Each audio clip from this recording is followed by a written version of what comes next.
We're now going to install YoYo from scratch, and as per the documentations, this is the command here, and I've got it in the README file connecting to our Postgres here with migrations, YoYo in it.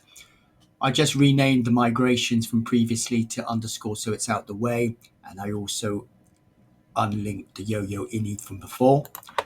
So if we go to the README and if we just check our Docker, we've got no volumes, we've got no containers running, we just have our Postgres image installed to save time. So if I take this and run it here, we'll see the migrations file has been started. It's created a yoyo.ini and actually put the database connection that was supplied in that command, which is quite nice. So actually it sets up YoYo for us here. So that's our YoYo. That's the connection it's using, because that was the connection that we passed in the README. So that's all set up. We've got our migrations file. Here it's empty. So if I do YoYo list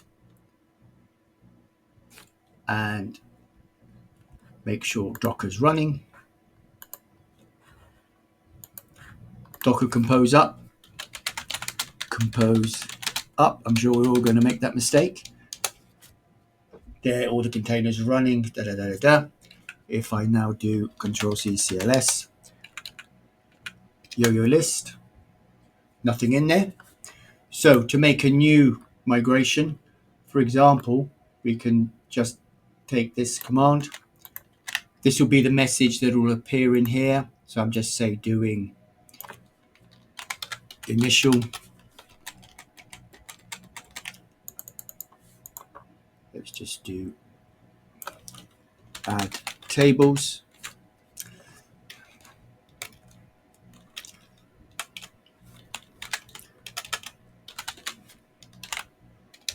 And we'll see in our migrations that there it's created, it's timestamped with a random number and the commit message.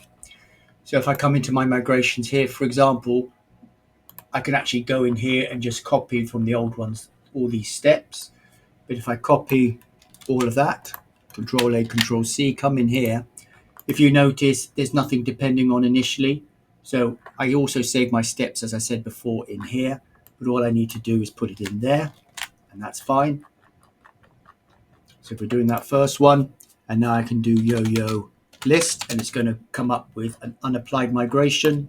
If I do YoYo apply, yes.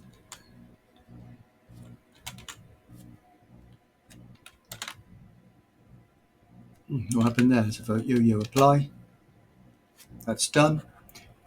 So if we do YoYo list, it's been applied. If we now go into and refresh our browser, so that we go into pgadmin, as we're starting new, we've got to register again. It's Postgres for everything in the details.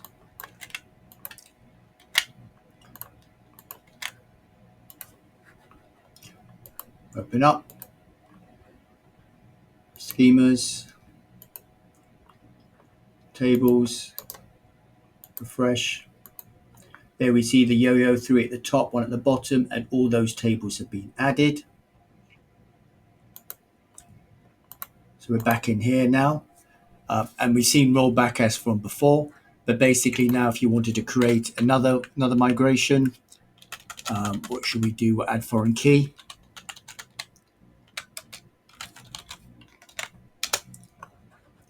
I'll appear up here, and in the steps, well, we can get ours from here. Copy all those steps, and if we notice here and now, it's referencing the one before. So we can just place that there, save it, list, we'll see an unapplied migration, apply.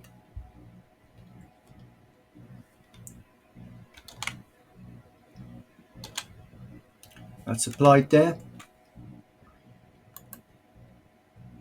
And I don't know why this time around I'm always getting asked about adding the migration.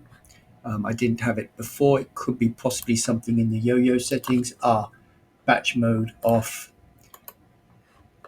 Let me put this in the yo-yo, and that's probably going to make a difference. Verbosity and batch mode, I think that's where that comes in. So if we do yo-yo list, that's fine. We can do a complete rollback with our rollback script. Down here, rollback all, yo-yo list, and so on. So now do that.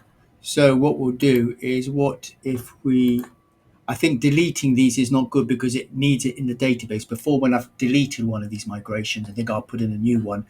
It's in the actual database, and it will complain with an error. And before, we'll probably do that. But let's do add check constraint. So we'll see whether we get that. Add check. I've got one up there.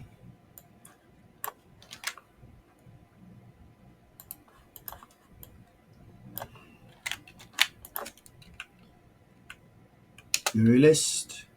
Got 3 unapplied migrations. There it does it. So obviously in that yo-yo.ini file, by actually having batch mode on, I think it just doesn't ask for prompting.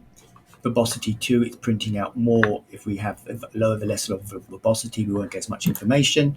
So that's good, learned something there. If I do refresh, they're all back. Now let's see if we thought, for example, let's delete this. And decide that we're going to add another one. We'll call that C2. I'm going to go from here. And then in here, we get the migrations for the add check, the steps, just see, does that work? What's going to happen? And I'm pretty sure it's going to error out.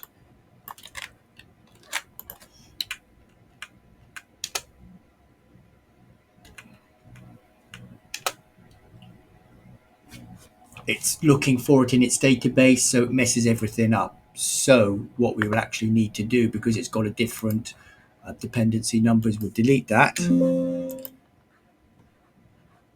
And I'm not quite sure, having broken all of that, to do add check. What we'll do, come back and see if we've got the add check constraint. Let's put that back.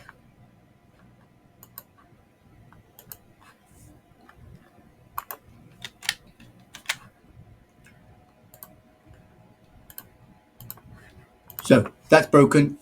I'm going to leave that. So that's a good way. It doesn't work. Next lesson, we'll look at the schemas, and we'll finish there.